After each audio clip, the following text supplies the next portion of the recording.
Alright, welcome to it. Week 2 of the Wrestling Review Show with your host, me, the White Cat of the Night. Meow. And, what an interesting show we had last night on Monday Night Raw. The Rock made an appearance. That's great. We'll get to that. CM Punk and Paul Heyman are apparently getting intimate.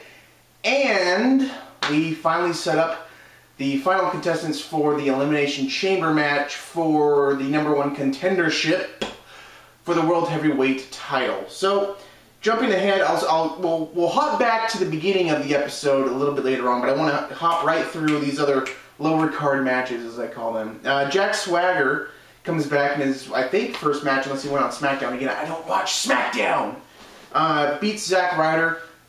Swagger's looking pretty tough, and I like his new hairdo, and I like his beardiness he's got going on, and his little side buddy, Coulter. Sam Coulter, I think his name is. And I'm digging the Vietnam vet thing, but Swagger still looks like an idiot running the ropes. He goes along as he's running. He just looks so stupid. If he's doing moves, whether he's doing the ankle lock, the Patriot Act, which I like that he's calling it the Patriot Act. But when he's doing stuff like that, he looks fine until he starts running the ropes, and he just looks stupid. He's too, I don't know what the deal is. He's just too lanky. It doesn't look natural. It's like when the divas go and run the ropes, and their body weight doesn't actually push the ropes, so it doesn't look believable at all. I don't know. He just looks weird. But yeah, I mean, I think it's good they're giving him a push. But I think if you go by skill, I think Zack Ryder should be getting that push because he looks like a natural. And I don't know how far you can go with the woo woo woo, you know it, bro, kind of stuff. But he looks good in the ring. Cody Rhodes and The Miz. Who's the bad guy in this match? They're blurring the lines between who's the bad guy and who's the good guy. I know that they're trying to portray Cody Rhodes as the bad guy, but since he's gotten the mustache, he's kind of become one of those guys you love to hate, and I'd almost rather see him beat The Miz up and go on and be the good guy from then on, because Miz is horrible. They're trying to push him as the good guy, and he's just bad. I hate the faces he makes. I hate the way he talks, the way he says, really? And when he's in the ring and something surprising is about to happen, he always does a face.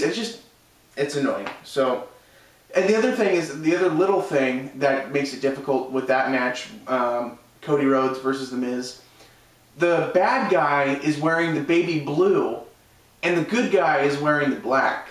And the Miz, being the bad guy, wearing the black, is also like not cleanly shaven and all of that, and just they're not portraying a good guy while trying to make him a good guy. And I get that the good guy thing worked for CM Punk in the past, being the kind of dirty, grungy sort of guy, but it's not working for The Miz. Tensai and the big funk master Brodus Clay teaming up.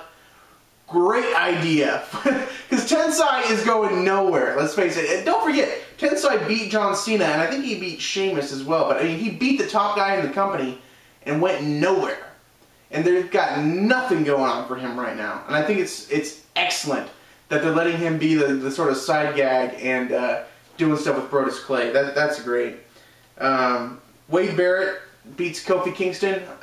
I don't care about Wade Barrett. I like Kofi Kingston, but he needs to be in a tag team. I just think that if he could get teamed up with somebody who's like a big brute, and not so much, what's his face? R-Truth. But if he could get with somebody who's like a big baller, or another like high flyer, then I think it'd be okay, but on his own, he's just kind of, he just does too many jumping around little things, and it's, Kane and Dolph Ziggler, Kane going to Elimination Chamber, which is great. So now we've got Randy Orton, Jack Swagger, Chris Jericho, Mark Henry, and Team Hell No in the Elimination Chamber match this Sunday. But look, if you look at it, there's no way that they're going to have one of the members of Team Hell No win. They're just in there because they're the big name. I don't see Orton winning, unless they're going to give him a push or run for the money. I could see Jericho winning, which would then resume the rivalry between Jericho and Dolph Ziggler, where they kind of left off last summer. And that's kind of where I'm leaning to, unless they push Mark Henry. But I think that what's going to happen is Jericho wins and Ziggler cashes in Money in the Bank. If Jericho then goes on and defeats Alberto Del Rio or the Big Show, depending who wins this Sunday. But the only other option I could see if Swagger wins and he ends up going against Del Rio in the Real American versus the Mexican guy sort of a thing. Rewind real quick all the way back to the beginning of the show. Paul Heyman coming out basically saying he's going to retire, he's done, he's resigning. But then this love fest between CM Punk and Paul Heyman comes about, and they're just the biggest brotherly love you could ever have, and they're hugging it out, and Paul Heyman, you're the best in the world, you're the best in the world. I could see coming from this the hidden shadow Brock Lesnar. I think that Brock Lesnar has to get involved in this, and there needs to be a jealousy between Paul Heyman, CM Punk, and Brock Lesnar. I can see that happening. The only thing that I hate with that is the thing I receive from when CM Punk is in the ring with bigger guys, such as The Rock, which happened at the end of the show. By the way, The Rock comes out, talks for 10 minutes about buying a car from a crackhead. And apparently CM Punk is offended by crackheads because he's straight edge. And so he comes out, gives The Rock a GTS, and takes The Rock's belt. The Rock has a fight to get his belt back, and look, I don't see what they're gonna do with this. I think that the only way to make The Rock still relevant for WrestleMania is to keep the title on him. If he's going to go away after WrestleMania, which I kind of assume he is, you've got to keep the belt on him until then. So I think The Rock wins. You've got to involve Brock Lesnar somehow at Elimination Chamber. He's got to do something, and I think it's a rivalry with CM Punk. I'm not sure. But anyway, CM Punk, apparently offended about crackheads, takes the belt. There's The Rock there defenseless. The only thing that gets me about that, though, other than the crackhead thing, is that The Rock looks ridiculous up on CM Punk's shoulders. It's just, it's not believable enough to me.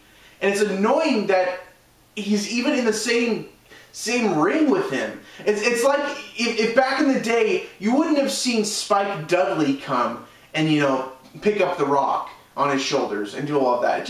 It just looks weird. I don't get it. The Rock needs to, like, I don't know. It looks horrible. And I hope that after this that we can get away from CM Punk and The Rock and go back to a Cena and The Rock or Brock Lesnar and The Rock. It looks weird, and I don't like it. And it's not like when The Rock would go and rock bottom somebody like the Big Show, or John Cena would do the attitude adjustment to the Big Show, because that is more believable looking. And even though it is a big feat, and I've seen it happen in person. I've seen in person John Cena give the attitude adjustment to the Big Show, and it's impressive. But when CM Punk picks up The Rock to do the go to sleep, it just looks weird. And The Rock looks so stiff for some reason. I don't know.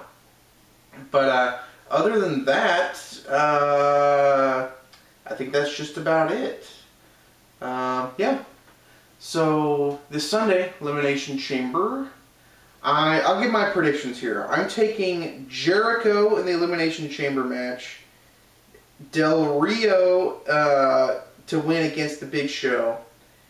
And I think The Rock beats CM Punk. Well, we'll see. Until next time, I am the White Cat of the Night. Meow!